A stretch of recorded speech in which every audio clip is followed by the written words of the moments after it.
Hello everyone, today I'm here with a very special guest. This is Amie Kaufman, co-author of the Starbound trilogy. So we've got These Broken Stars, which is out now, and we've got This Shattered World, which is out now in Australia and will be out on the 23rd of December in the US. So for those of you who are interested in picking up This Shattered World, you can pre-order from Books of Wonder and you will get a signed copy of the book and a signed poster. So we're here today to talk about these exciting books, and we're a part of a blog tour, so there's a lot of other exciting videos and posts. I'll leave links down below, so don't forget to go check those out. But yes, we are here in the Allen and Unwin offices, and we have cupcakes.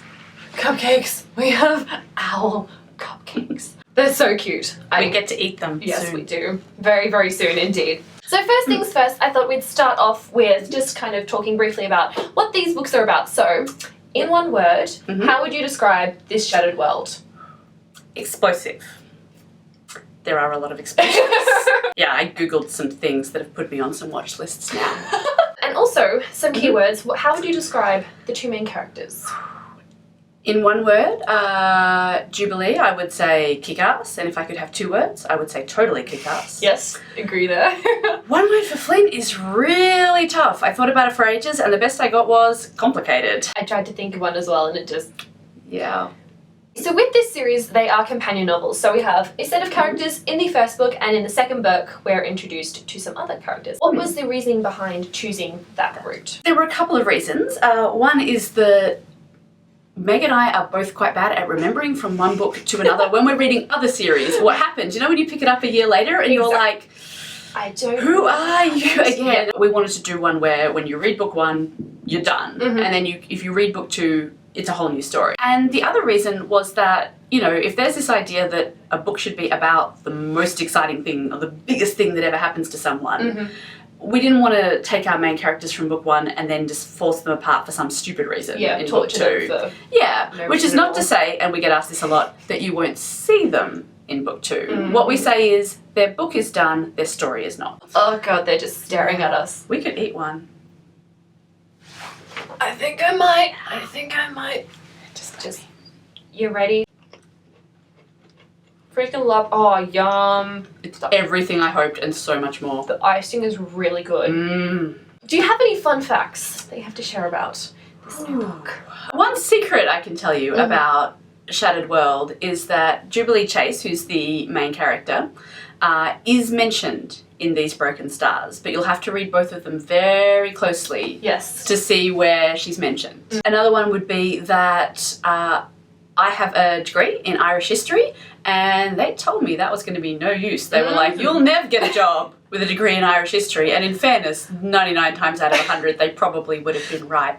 But this is the book that proves them wrong. Oh yes. There's a huge Irish influence in This Shattered World, and most of the population of the planet is of Irish descent, so I finally got to use that degree. So yeah, talking on that note, how it plays such a huge role in like the culture of it, what were some of your other influences for This Shattered World?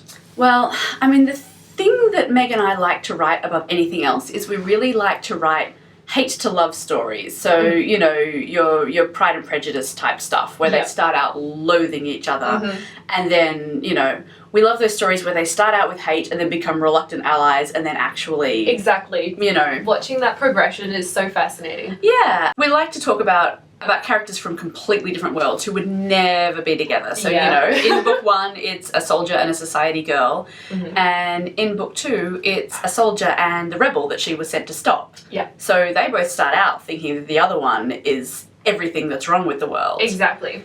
And then, mortal of course, enemies. Yes, to the death. You know, and then they kind of work out that actually it's a lot more complicated than that, which, you know, pro tip, it usually is. Yes. So in This Shattered World, it's set on a planet called Avon, and there's a lot of swampland. Very swampy. So what inspired that? Why did you choose that particular setting? Yeah, so it's super swampy, and the thing about Avon is there's continual cloud cover, so they've never seen the stars on the people who grew up on Avon. So when we were researching for book one, we researched a lot about terraforming, which is like the process of taking a planet that's uninhabitable and giving it, you know, an atmosphere and giving it dirt and plants and whatever and making it somewhere you can live. And we were really interested in that, and the more we read, the more we were like, there are there are genuine plans even right now of how we could potentially do this to Mars. Ooh, like it's wow. living issue. Yeah. And the more we started talking about it, the more we realized book 2 was going to be on one of those planets where it was still happening. And of course the problem on Avon is that it was meant to have happened a generation ago. Yeah. And it still hasn't, and no one's really answering questions as to, you know, what went wrong. So we did a lot of research. We talked to biologists, and you know, we even talked to a radio operator from the Army because Avon's atmosphere makes it difficult for transmissions to go through. So we wanted to make sure that when we talked about why, even though it's one line in the book, that we got it right. Exactly. So, you know, get the facts straight. Otherwise, someone's going to be like, incorrect, my friend. And I mean, that's the case with everything in the book. Is it's like, you know, there's this much showing, and then there's this much research underneath, and it's important. We have what we call the Starbound Encyclopedia, which our editor made us write at the very start of the series. Ooh, and I'd love to read that. Yeah, it's over 10,000 words of facts about the science, politics, economy, geography, everything of this universe. Yeah. And we need to know it because we're setting stuff up, you know, in book 1 for book 3. We need to make sure we don't contradict ourselves. People are like, why do you write science fiction? And I'm like, to evoke a sense of hope, but no, because space is so cool. Epicness. Okay, so another interesting fact about these books is the fact that they are co-authored. So I just wanted to ask how that whole experience is, and because I know that you used to live with each other, so you'd be around each other, and now you live on completely different continents. So how is that whole situation navigated? And are there more struggles that way? There are advantages and disadvantages. Because when we wrote the first book, we were living together, so we could just like sit there over dinner and, you know, talk about how to kill people. With book 2, what's been interesting is we were living on different continents. So, you know, the advantage is every night before I go to bed, Meg's just waking up in America, so I give her the book, and then when I wake up in the morning, there's a whole new chapter that was never there before. It's like little elves worked on my book in the night. It's great. And, you know, if we really need to be in the same place, then we try and get in the same country to work together, because when it comes to like planning a whole book, you've really got to be in the same place. Because there's a lot of thought that goes into it, and obviously a lot of research, so two people with their minds in it, you can get a little complicated. You do, but it is also cool having 2 completely different approaches. You can be like, well, this doesn't really work, how about this? And you're like, oh my god. Totally. And you know, that's the absolute best thing about co-authoring is the idea you never would have had, except that they say something and then you're like, oh, and then it's this, and they're like, and then this. And so neither of you ever would have got there without the other one. Exactly. And sometimes, you know, it's kind of like the grit of sand that gets in the oyster that makes a pearl. Like you never would have done it, and then it turns out to be the best thing in the book. Exactly. Never would have thought of it. Either of you by yourself. So I think that's about all we have for today. Thank you so much, Amie, for coming along and talking about fabulous books. Thank you for having me. Of course. I love this series. You should pick it up. No, seriously though, if you love explosiveness, action, a bit of romance, space, any of that. Or all of it, all in one place. Or none of it. None of it. I think it was... You should still, Exactly. I don't have the words. I don't have the words. That's kind of what we're aiming for.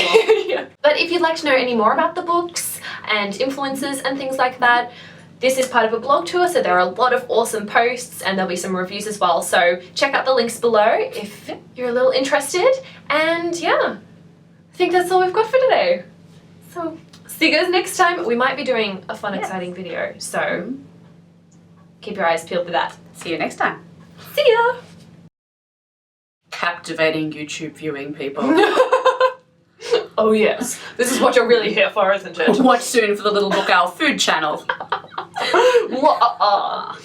It'll just be like owl-related food. That'll be the cutest thing ever. Owl? Yeah. I'm complaining. Yeah. Leave your owl-related foods in the comics. Comments. Leave your owl-related foods in the comments. Okay, so... Alright, so thank you so much, Amie, for coming...